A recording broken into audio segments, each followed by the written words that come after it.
So with a job like this, precision being essential, one of the things that occurred to me when I was putting it together was to make more paddles or louvers. In fact, I made 2 extras for the outside frames and 2 extras for the inner frame.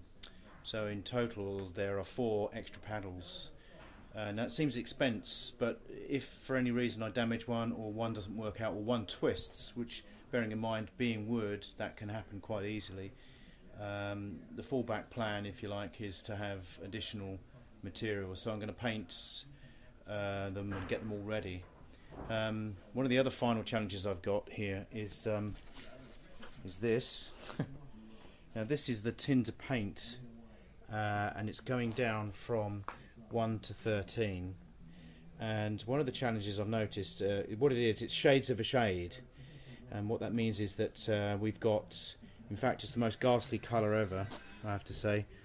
What it is for me anyway, it's personal. I think it'll look quite stunning when it's up, but it's a pink, and you can just about see the pink there, and it's shades of the same pink. So in fact over here you can see it's quite dark there, and on this side I don't think we can see one, but you can see the difference between this one, say for example, and that one. It's quite different, and they were going to work out from one shade right down to the 13th shade as an expense, but I think it will look quite something. But again, I would have gone for something a little bit more stunning, I think, although pink isn't stunning in that respect. It is, isn't it? It will be quite something to look at. So in effect I've got to be careful, because obviously I'm going to paint the lightest shade on the spare paddles, and then if I do have to do anything later on, then obviously I can just darken them up, choosing whichever colour it is that fails. So I will have to do them in corresponding order. Now of course obviously 1 and 2 didn't seem right to me. I opened both tins up, and so from 1 to 2, 3, 4 and 5. Now 4 and 5 were suspect as well.